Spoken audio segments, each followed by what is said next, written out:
Canadian football is a magic show, a century-old spectacle. Grown men battling to cross a line drawn in the dirt. It is a game filled with heroes, great players and great teams, bringing championship pride to their faithful fans. The field is a battleground where skill and determination are the tools of the trade. It is a game that has grabbed the nation by the heart.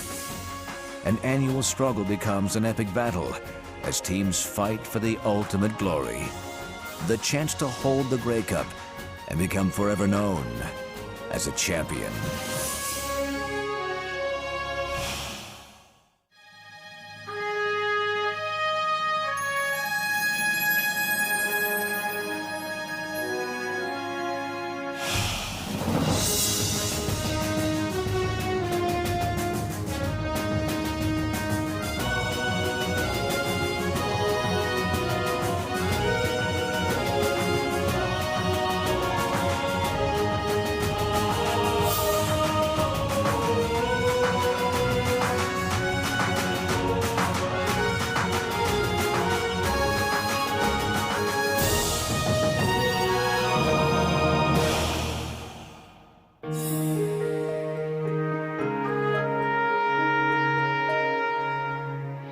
Canadian football has been a part of Calgary life for more than a century.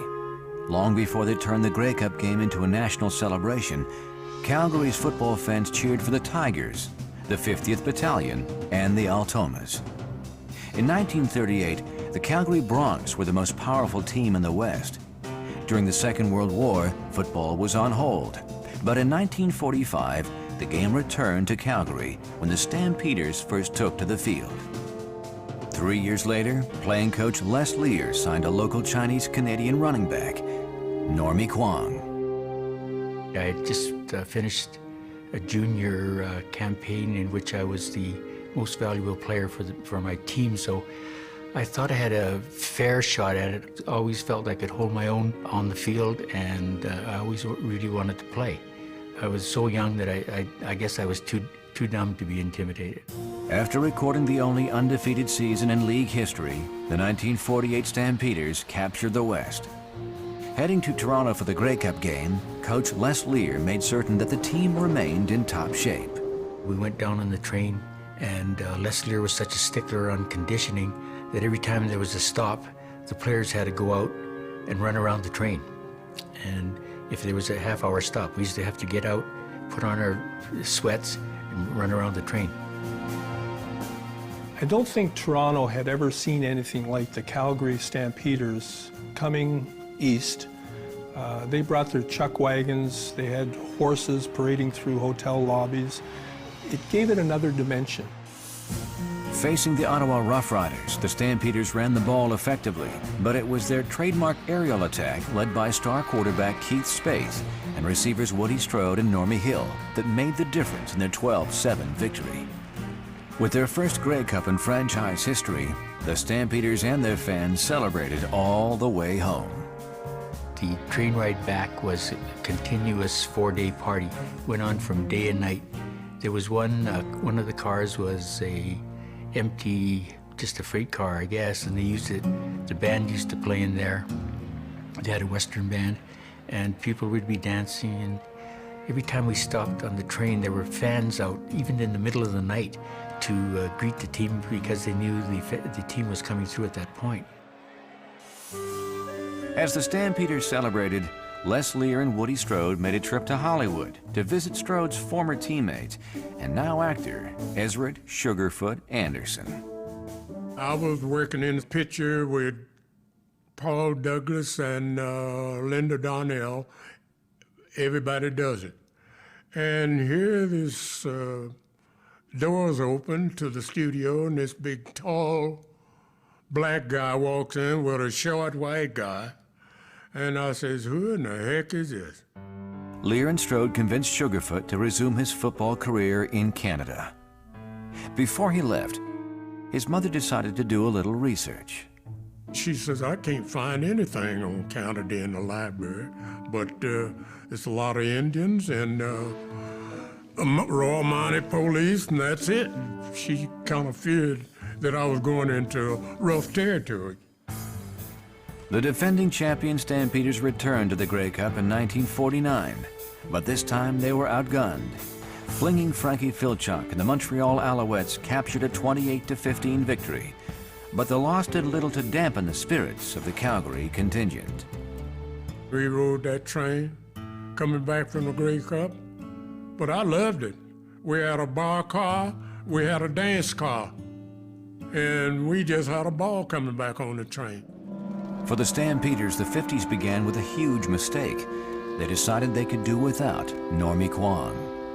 I had been out for about a month and with an ankle that wouldn't go down, didn't seem to want to heal. And my father took me to Chinatown into one of the back rooms in one of the stores. And the fellow there wanted to give me a shot of whiskey and put this poultice on my ankle, which he did. And I was playing the next week. But I think Calgary was a little suspicious, and I believe there was a doctor. I heard later on that there was a doctor that told him that I would never play again. And so they were quite happy to trade me to Edmonton.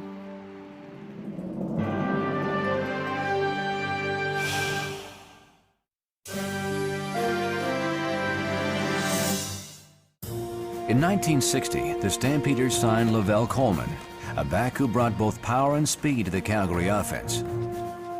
A year later, they had his equivalent on defense, a soft-spoken, hard-hitting linebacker, Wayne "Thumper" Harris. I knew I could play pro when I come out of college. It's just a matter of where it would be going. And I didn't know at that time where I'd be going. I was drafted by Boston Patriots. But when I came out of college, I was only 185 pounds. And no one at that time were looking at 185-pound linebackers. Wayne Harris from the Calgary Stampeders was, without question, to me, the most difficult guy to block in football. Wayne was not that big, he was extremely quick, and he would never, ever let an offensive lineman get a full piece on him. Wayne Harris certainly was the best football player that I think the Stampeders have ever had. I say that without reservation, but I can go one step further. Of all my years, I think I played and coached 39 years and managed and so forth all those times. And he's the best football player I've ever been associated with. During the 60s, Calgary's McMahon Stadium was home to another great warrior, tackle Don Luzzy. When I first came to Calgary, you played both offense and defense. There was no such thing as coming off after you played defense for 2 plays and then coming on the sideline. You were in from the time the whistle blew at the beginning of the ball game to the time the whistle blew at the end of the ball game. In 1968, Calgary returned to the Grey Cup for the first time in 19 years. The Stampeders boasted a dangerous aerial attack led by quarterback Peter Lisk and Canadian receiver Terry Evanson. But that day, they ran into another great passer, Ottawa's Russ Jackson. Russ Jackson was at his best as a quarterback. So it's something that I look back on and say, hey, I was there, but still didn't get my ring. So as I said, all I'm doing is suggesting that size 14 finger, any of the players that have more than one Grey Cup ring and they decide they want to donate it to somebody, I'd wear it with honor. 2 years later, in a sub-zero blizzard at Saskatchewan's Taylor Field, the Stampeders faced the Rough Riders in the deciding game of the Western Final. Trailing by 2 points in the dying seconds of the game, Stampeder coach Jim Duncan turned to place kicker Larry Robinson. Duncan came over and said, okay, go kick it. And I thought to myself, why me? It was the worst weather I've ever played in my life. Even as a kid, I wouldn't go outside. I don't think it was so cold, and the snow was just going straight. The wind was 40 miles an hour against us. They are going into a wind that it is unbelievable there. I think they were only on about the 28-yard line or something like that. But anyway, I didn't even think they would try the kick because I didn't think anybody in the world could make a field goal from there. I hit the ball real well, and it was going, and I thought I aimed too wide because I thought I was going to miss it because it was still way outside the post. All of a sudden, there must have been an extra gust of wind or something. It just died and did a left turn and fell over the goalpost. And I don't believe it to this day that it went, that it went through, but it did. Robinson's heroics took the third-place Stampeders to Toronto for the 1970 Grey Cup against Montreal. Poorly laid sod left the field in ruins as the Stampeders fell to the Alouettes 23-10. Calgary returned to the final the following year. On a rain-soaked field in Vancouver's Empire Stadium, the Western champion Stampeders battled the Toronto Argonauts. Late in the game, the Stampeders were leading by 3 when an interception put the Argos in scoring position. I sent in a play. I said, we'll run a sweep to the left, and if it opens up, take it. But if it doesn't open up, make sure you get in front of the goalpost, because if the worst comes to the worst, we'll tie them and beat them with our kicking game. The slippery turf caused Toronto running back Leon McQuay to lose his footing and the football. The Stampeders recovered and held on for the victory. Even if McQuay had kept the ball, all they could have done was tied. And you got to remember, our defense dominated that game. They only made 2 first downs the second half. They only scored 1 touchdown in the game, and that was on a fumble. I'm disappointed at times that people realize that it's McQuay fumble that caused us to win. Our football team caused us to win. Any football player who starts out in the first of the season, that's her ultimate challenge, is to win a championship. That was a veteran team, and a lot of guys have been waiting for a lot of years to win a game like that, but it was a great victory for us. We'd been there twice before and lost, and it's not a very nice feeling. So when we won it, it was just, it was bedlam, it was crazy. Everybody just went wild, and you say finally to win one. It was, I was on a high for 3 weeks, I think, before I came down.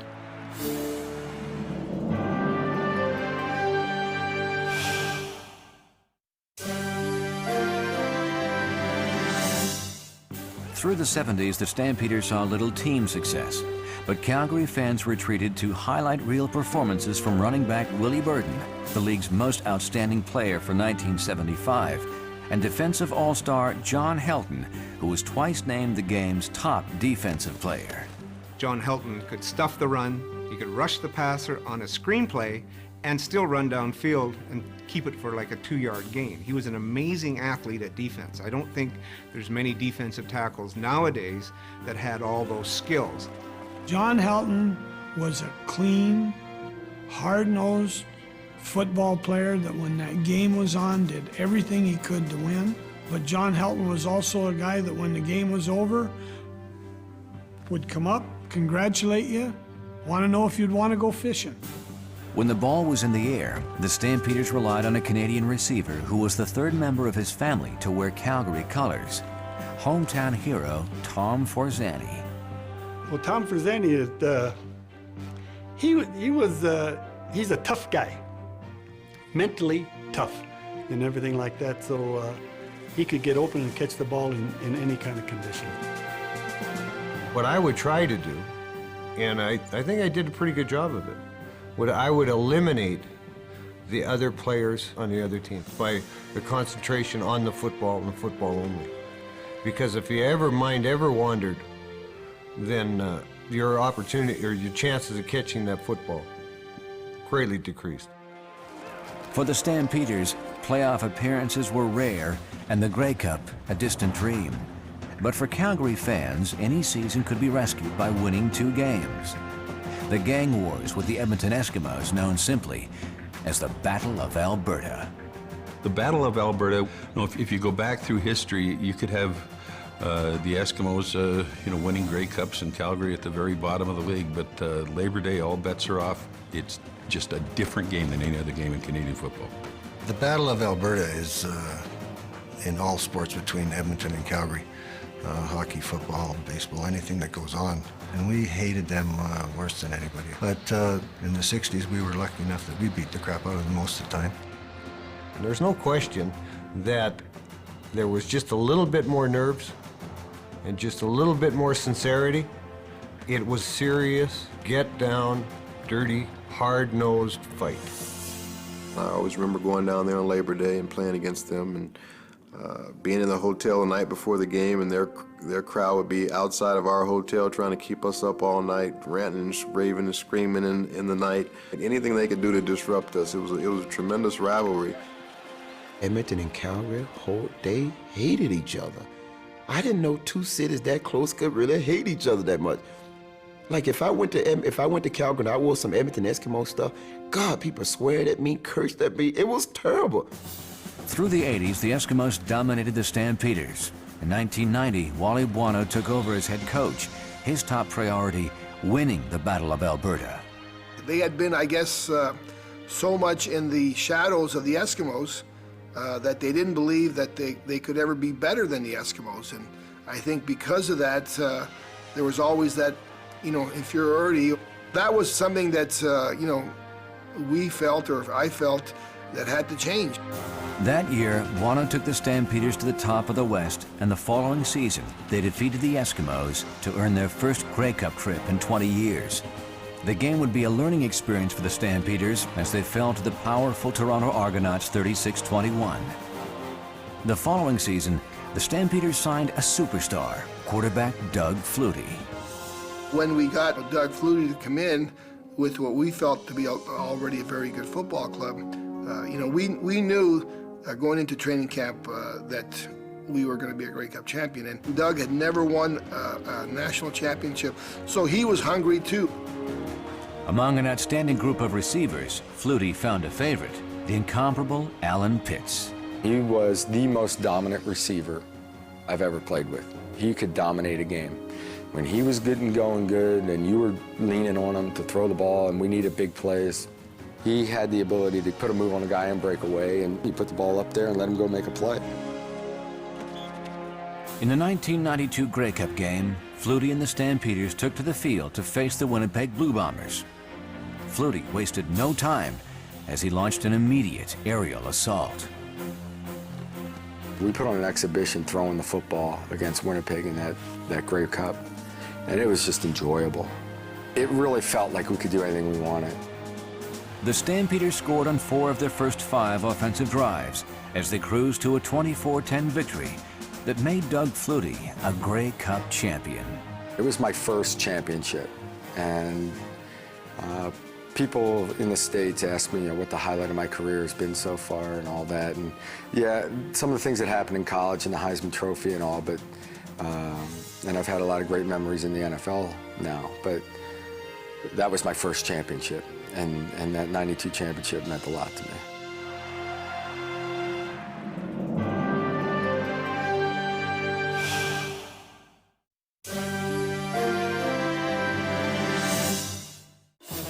After 2 Western Final defeats and a 1995 Grey Cup loss to Baltimore, it was the end of an era in Calgary as Doug Flutie left for Toronto.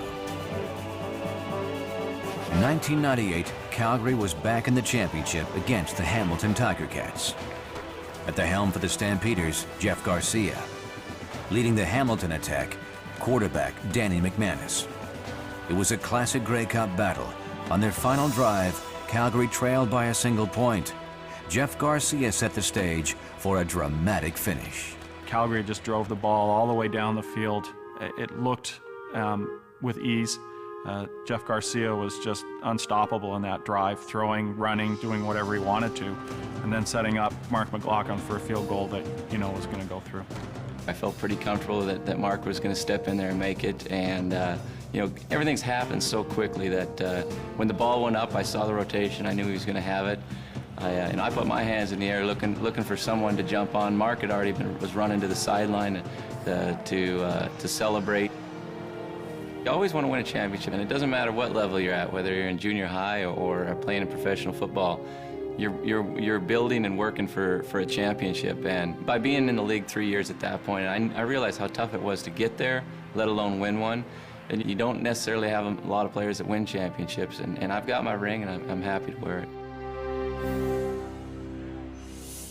It was Dave Dickinson at the controls in the 1999 rematch with Hamilton. But Double D was not operating at full throttle. I was actually playing with a broken bone in my left shoulder, and also I was dislocating in the left shoulder. So I was having a tough time functioning out there, but I wasn't going to miss it. And it could be a once-in-a-lifetime opportunity to start and play in that Grey Cup. I wanted to give it everything I had. Dickinson performed well, but the Stamps had no answer for Hamilton's McManus to Flutie combination, and Calgary fell 32-21. In 2001, Calgary had another new face at quarterback, Marcus Crandall. Although the Stampeders were blessed with talent, they struggled to find their form. The first half of the season was not very much fun, and was not very successful. And you know, the second half things started to fall into place. And I guess there was a point in time, where the veterans got together and they took ownership of the football club, and they sacrificed their own individualism to become a football team. And we were not a football team prior to that. A strong finish carried Calgary through the playoffs and on to the Grey Cup at Montreal's Olympic Stadium, where they faced the highly favored Winnipeg Blue Bombers. We felt that we matched up well against them. I think the coaches, got the players to believe that we could do the things we needed to do to win. Were we the best skilled team? Probably not. Okay, we were focused at that time. We wanted to win, and we had enough good players that we could win. In an MVP performance, Calgary quarterback Marcus Crandall threw 2 touchdown passes to lead the Stampeders to a 27-19 upset victory over Winnipeg, and Calgary celebrated its second Grey Cup championship in 4 years. That was a tough year, but we gelled together as a team at the end, and we achieved our goal.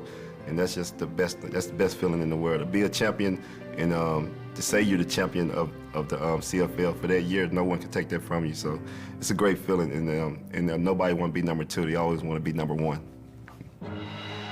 The Calgary Stampeders' 2001 Grey Cup celebration continued a tradition born in 1948, when a train trip east turned a simple game of football into a nationwide obsession. Calgary is the place that really got the Canadian Football League well established back in the Grey Cup of 1948 when they went down to Toronto and really put on a performance. And to this day, that tradition lives. It's a big, entertaining event that brings Canada together, and to make it, the people proud to be Canadians and proud to support the Canadian Football League.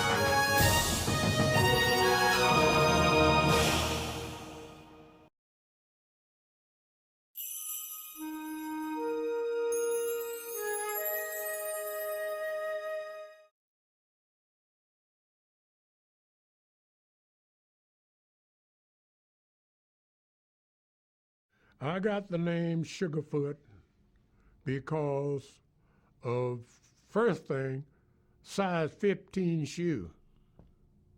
My feet were size 15. And we were drinking in a bar. One night I had a good day. I caught about 15 passes or something, made 3 touchdowns. And they say, "You were awful sweet today, Sugar." And it just started from that. They put it together. Sugar feet. They said, "No, that don't sound right." Say Sugarfoot. And it started right there from there. Bunch of teammates round, drink, and it's been going ever since. And if somebody calls me Everett today, I won't look around until it hits me that somebody knows my first name. But Sugarfoot, I'll stop. We used to put on a clinic before the game started. Woody and myself, we'd get a quarterback, key space to throw us ball. And I used to catch balls with one finger, one hand. I just loved it. I was a natural athlete. And I just loved playing and letting people see me play. I loved the game so. I would have played for nothing, really. I'm here hollering about the money, but I would have played football for nothing as long as I had people up there watching it and they enjoyed seeing me play. That's how I love the game. Decision that I made to stay in Calgary, peace of mind. Peace of mind. And the people treated me so, it was so nice. You could walk the street and people stop you. Hi, Sugar, how you doing, boy?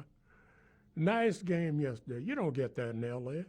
Just like I said, we in a bar, and my good friend Joe Lewis was at the end. He just won the championship, and he's at the end of the bar, and somebody says, there's the champ down there. They don't even pay him any attention. They just keep drinking. But here, oh, how you doing, Sugar? You okay? Everybody treating you fine, patting you on your back. Beautiful. Beautiful in the country. I just loved it. Fishing and hunting, I like that. And nobody bothers you. And today, they don't bother me.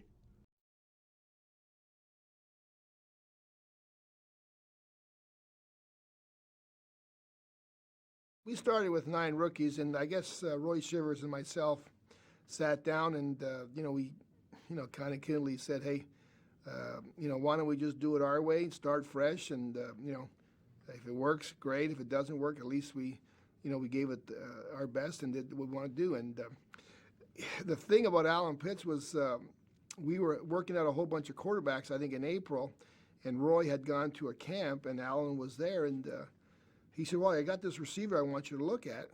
Why don't you fly him into Calgary when you have your quarterbacks come in?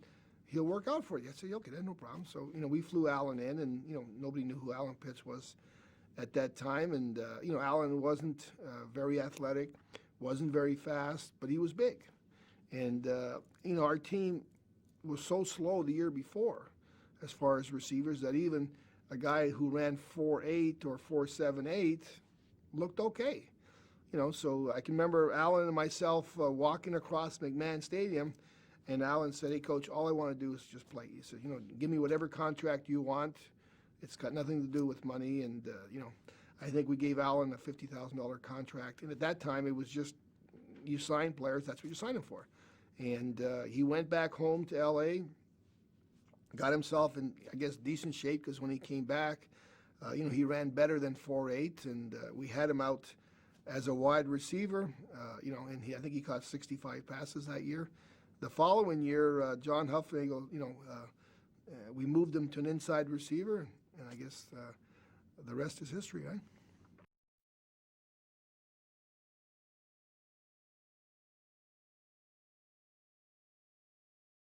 Edmonton and Calgary, they hated each other.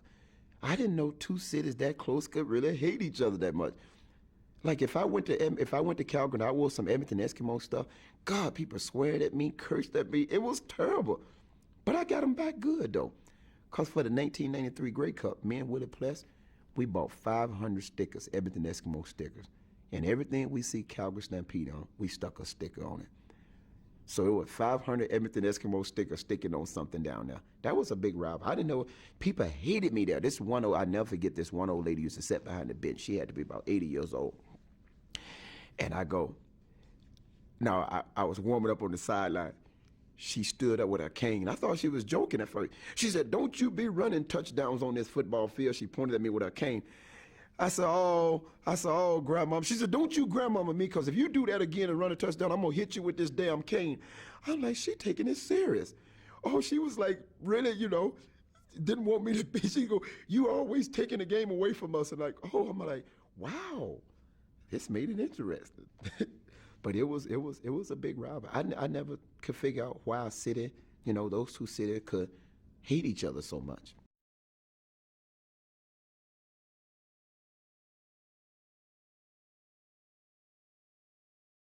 we brought the cup home, and to me, it was a championship.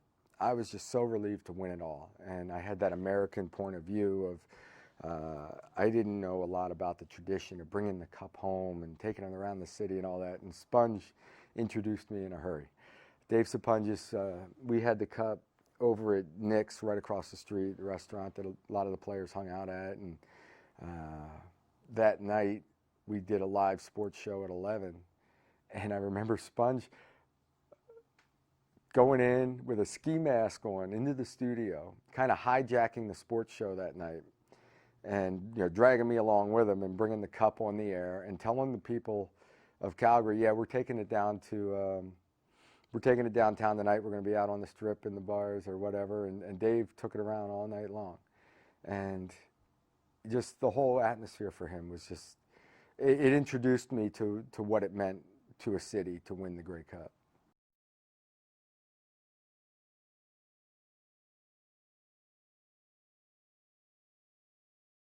Someone asked me a question one time about whether I liked playing offense or defense. I like both, because in those days, the manner with which we had to block was totally different than they are today. And when you block someone, you felt like it was a great accomplishment.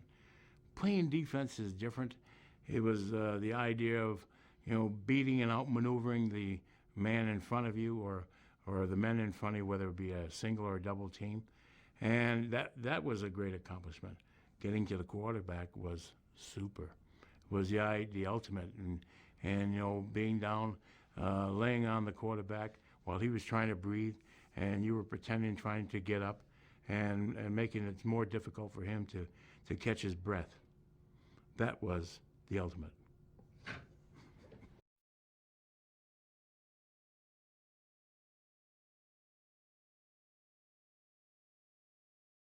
Well, Calvin Anderson, is when you think of a guy bringing his lunch pail to work, that's Calvin Anderson. Maybe not as spectacular as some of the great running backs, maybe not as flashy, but yet when you look at the whole package, runner inside, outside, catching the football, blocking, knowing what to do, production.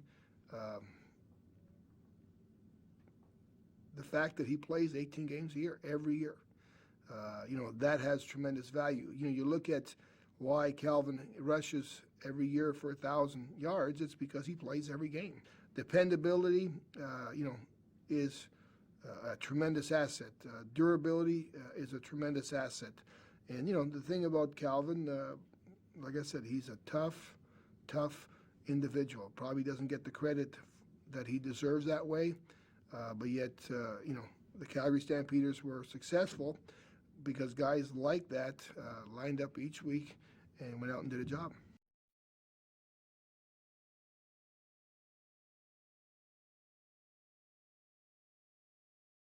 I wanted to do something a little bit different than make the cowboy town the cowboy town, so I went and looked for a horse. I wanted to find a white horse, but I couldn't find one that I wanted, and so I got a young lady named Twyla McLean to ride the horse down the middle of the field, carrying the flag during the national anthem. It's strange that you got some criticism for that being what it was, but it was still a very good deal. And so she then in turn came to me afterwards and said, I get tired of waiting till the game's over to take the horse. Can I take the horse down the sideline after we score? And I said, yeah. And I said, maybe you'll hit a couple of the other team's players on the way down or back. But I started the horse and she started racing down the sideline. That's the way it started, and they still do it, and I'm still proud of that.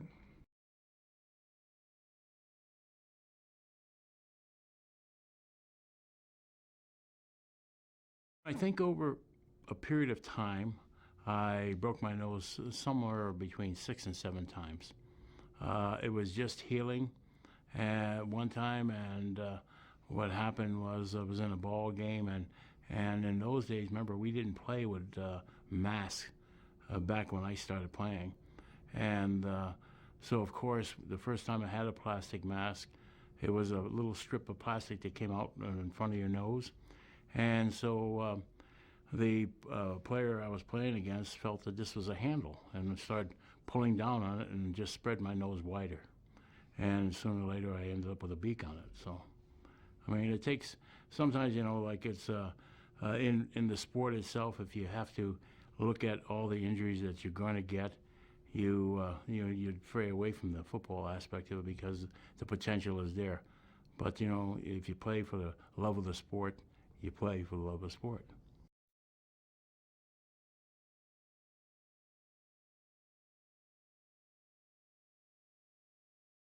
Going to football games as a kid was quite an experience. Brought up in a modest neighborhood, and my friends, we probably could have afforded, if we would have worked at it, to pay to go into these games. But a lot of times that wasn't the point. It was whether or not you can get in there for nothing. And we finally came up, instead of going underneath the fences, over the fences, a lot of people would do, or just charge, and the security guards would manage to get maybe one or two of you, but three would get in. We devised a plan where we'd buy one ticket, and then one guy would go in, of course, and now have the stub. He'd stick it in a wallet and throw it over the fence to the next guy. And the next guy would walk in, show him the stub, said he was just outside, and then we'd all get in. Did that every week, or every game.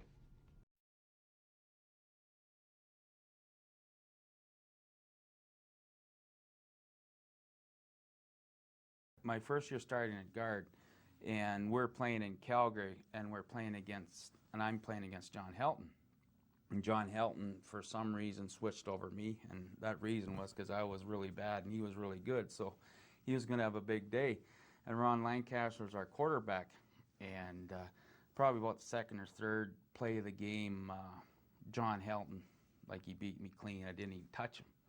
And I look back, and he's got a hold of Lancaster by the scruff of the neck and the breeches of the pants, and he throws him about 10, 15 yards down the field, and I could see the blood come out of Ronnie's arm from the turf burns and all this stuff, and I'm in trouble. Like, he hit our man Ron Lancaster, and he hit him pretty good. And I go back and huddle, and Ronnie looks at me, and got my eyes down because I'm like a whip pup, and he called me a lot of names, and none of them were Roger.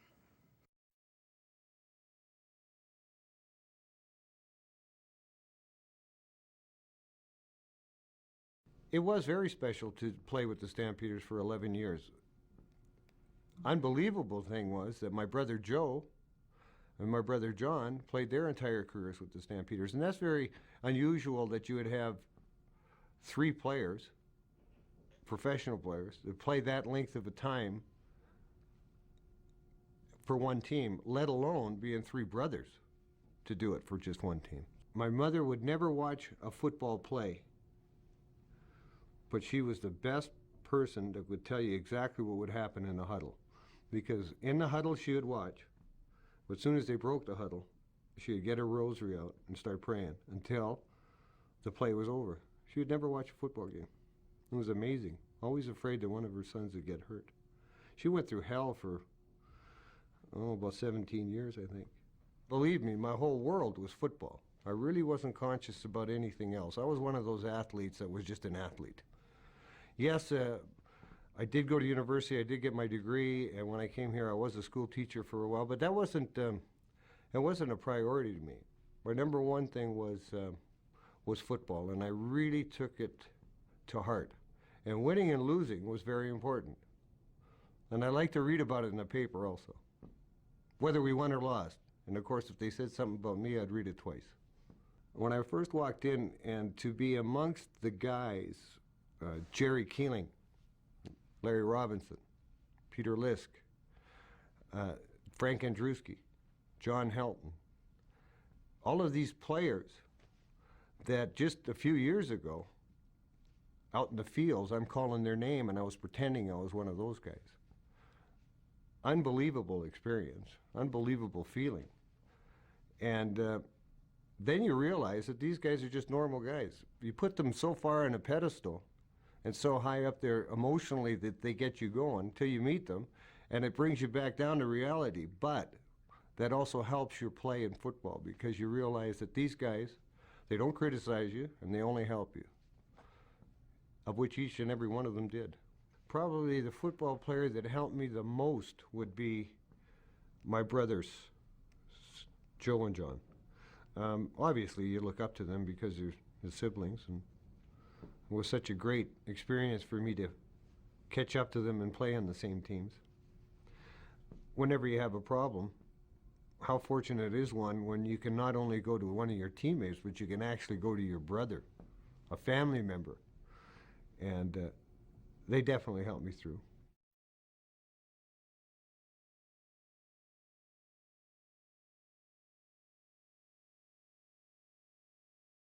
Well, as far as the quarterbacks in Calgary, I've always believed, and I use the Montreal Canadiens of old as an example. The Montreal Canadiens of old, when they had their great teams, always had what I think the old timers recall as the Black Aces. They had the great young players that weren't allowed to play, till the hierarchy felt that they were, a part of the tradition, a part of the history. And their skills had nothing to do with when it was time for them to play. I think it was more when they were emotionally and mentally ready to play. And, so that's something that I always, believed in. When we got to Calgary and I was given the opportunity, I knew that the quarterback position was the most important position.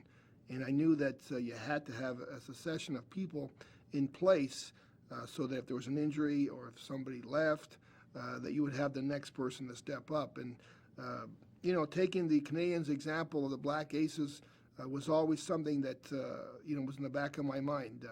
Get the good young college players. Don't allow them to play. Make every opportunity for them to learn, to progress, and then when their chance was to play, that they were going to succeed. You can almost guarantee their success. As far as looking for a CFL quarterback, there's a lot of ingredients that are obvious. One, you want him to have a good quick release. You want him to be athletic. You want him to, come from a passing game or passing school so that he has a good foundation in all of those things. And those are the obvious things. The things that I've always done behind the scenes is, try to find out what kind of a person he is, how intelligent he is, how well he takes to coaching, how well, he can stick to the game plan, what his disciplines are. So often a quarterback has to be disciplined, and discipline means that he's got to follow the game plan. Sometimes quarterbacks don't want to take the easy road. They all want to take the hard road. And, so you try to find out in their background, have they been disciplined? Are they coachable? Can they take, the instructions and do what you're asked? A lot of quarterbacks don't want to do what you ask them. They want to do what they think is the right thing to do, and that gets them in trouble.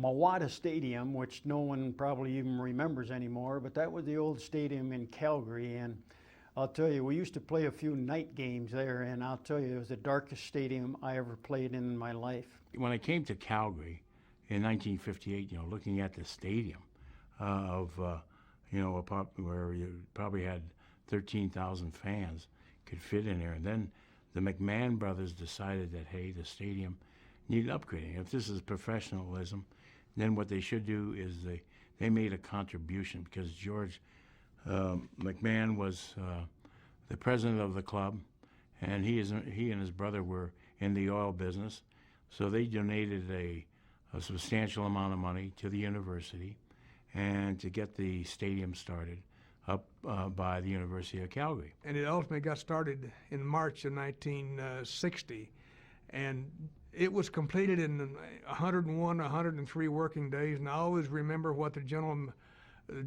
head of the general contractor said was, is the stadium be open for that first game against Winnipeg? And he said, well, the paint might not be dry.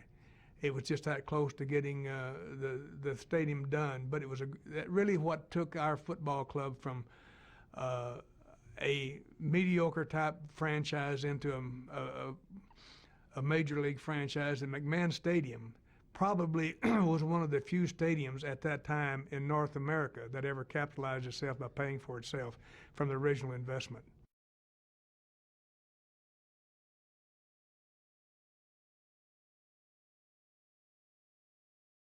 we are in a competitive business, and I think I've always thought is are you afraid to lose, or are you afraid to win? And I think the answer I think has to be you have to hate losing. You can get complacent when you win, but you always have to hate losing. I think the great motivation in sport is the hatred of losing. Losing, there's nothing positive about it. There's nothing good about it. There's nothing that makes you feel like you want to do it again. Winning happens sometimes, and I've done this myself, and I think the players or coaches that have won a lot can get complacent about winning, and they don't appreciate winning like they should. But losing never becomes fun. Okay, as far as Grey Cup rings, I have filled this hand, right? And the thing I'm coming to grips with is that you can never have enough. The ring is something that you obviously treasure and you value, but I think the accomplishment of winning a championship, is what's really, really important. Whether you have a beautiful ring made by Intergold or, a high school looking ring made by someone else 20 years ago, the sense that you were a champion that year has tremendous, I think, emotional value. And, being, like I said before, in this sport, the only thing that's, I think, makes all of what we do worthwhile is being able to win a championship. Named Sugarfoot because of, first thing, size 15 shoe. My feet were size 15. And we were drinking in a bar. One night I had a good day. I caught about 15 passes or something, made 3 touchdowns. And they say, you were awful sweet today, Sugar. And it just started from that. They put it together. Sugar feet. They said, no, that don't sound right. Say Sugarfoot. And it started right there from there. Bunch of teammates round, drink, and it's been going ever since. And if somebody calls me Everett today, I won't look around until it hits me that somebody knows my first name. But Sugarfoot, I'll stop. We used to put on a clinic before the game started, Woody and myself. We'd get a quarterback, key space to throw us ball. And I used to catch balls with one finger, one hand. I just loved it. I was a natural athlete. And I just loved playing and letting people see me play. I loved the game so. I would have played for nothing, really. I'm here hollering about the money, but I would have played football for nothing as long as I had people up there watching it, and they enjoyed seeing me play. That's how I love the game. Decision that I made to stay in Calgary, peace of mind. Peace of mind. And the people treated me so, it was so nice. You could walk the street and people stop you. Hi, Sugar, how you doing, boy? Nice game yesterday. You don't get that in L.A. Just like I said, we in a bar, and my good friend Joe Lewis was at the end. He just won the championship, and he's at the end of the bar, and somebody says, there's the champ down there. They don't even pay him any attention. They just keep drinking. But here, oh, how you doing, Sugar? You okay? Everybody treating you fine, patting you on your back. Beautiful. Beautiful in the country. I just loved it. Fishing and hunting, I like that. And nobody bothers you. And today, they don't bother me.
Since 1945, the Calgary Stampeders have experienced the euphoria of capturing the Grey Cup 5 times.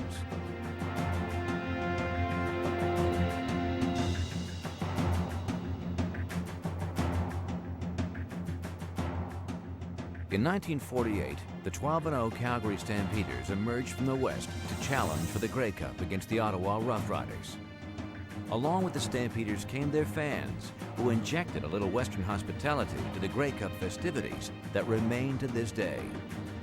Keith Spaeth was the commander of the Stampeder offense that would produce 2 touchdowns. Also leading the way for Calgary was Chuck Anderson, whose timely blocks and tackles were vital to their success. The final result was a 12-7 triumph and the first Grey Cup championship for the Calgary Stampeders.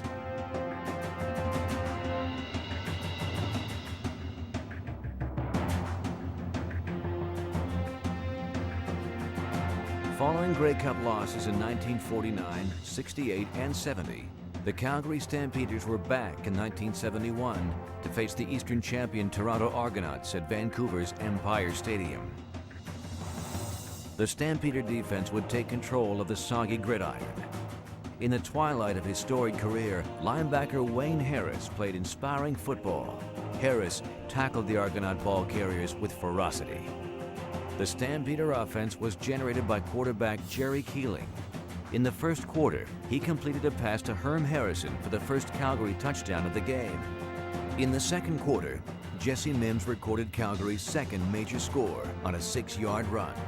The Calgary Stampeders would take a 14-3 lead into the half. In the third quarter, Toronto rallied as offensive guard Roger Scales rumbled 38 yards for a touchdown to make the score Calgary 14, Toronto 11. With just over 3 minutes remaining in the fourth quarter, Toronto's Dick Thornton intercepted a Jerry Keeling pass and gave the Argonauts a legitimate chance to win the game. But on the second down of Toronto's possession, disaster struck. Argonaut running back Leon McQuay took a handoff from Joe Theismann. McQuay cut to the middle, and his feet gave way on the slick turf. Calgary recovered the fumble and went on to a 14-11 Grey Cup victory.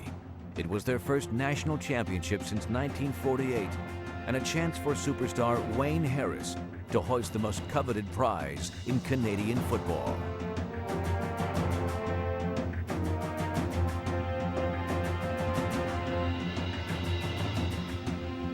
Following a Grey Cup defeat to the powerful Toronto Argonauts in 1991, the Calgary Stampeders were back in 1992 to face the Winnipeg Blue Bombers at the Skydome in Toronto. It was the Grey Cup debut for Stampeder quarterback Doug Flutie, and he would put on a show. Flutie's passing and scrambling abilities confused the blitzing Bomber defense. One of his favorite targets that afternoon was All-Canadian Dave Sapunges, who stampeded into the end zone for a touchdown. Flutie also utilized star receiver Alan Pitts, who would also make a trip to the end zone. On the defensive side of the ball, Calgary smothered quarterback Matt Dunnigan and the Winnipeg offense. It was total domination for Wally Buono's Stampeders as they celebrated a 24-10 Grey Cup victory over the Winnipeg Blue Bombers.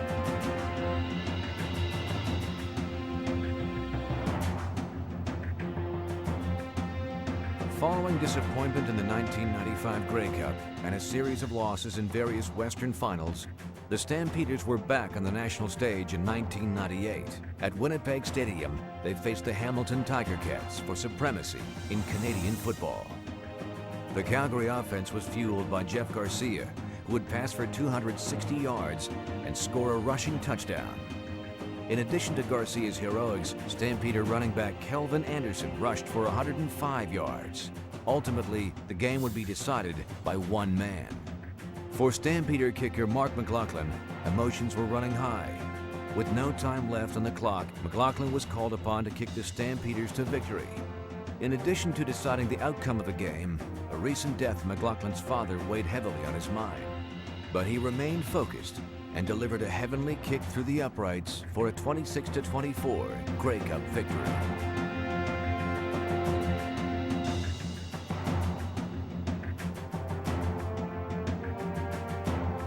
The Calgary Stampeders met the Winnipeg Blue Bombers in the 2001 Grey Cup at Montreal's Olympic Stadium. The 8-10 Stampeders entered the championship game an underdog. Despite a below .500 record during the regular season, they would rise to the occasion in the biggest game of the year. Marcus Crandall navigated the Stampeder offense. Crandall's first big play of the game was in the second quarter when he launched a 68-yard touchdown bomb to Mark Boerichter. The Stampeders struck again just moments later when Crandall hit Travis Moore with a touchdown pass. Crandall's strong performance earned him game MVP honors. The Stampeders were riding high as they took a 17-4 lead into the half. The pivotal moment of the game occurred in the fourth quarter when Aldi Henry blocked a Bob Cameron punt, which allowed Willie Fells to rumble into the end zone for the game-winning points. The final result was a 27-19 Grey Cup triumph for the Calgary Stampeders. The Calgary Stampeders continue their quest for glory as future generations strive to become Grey Cup champions.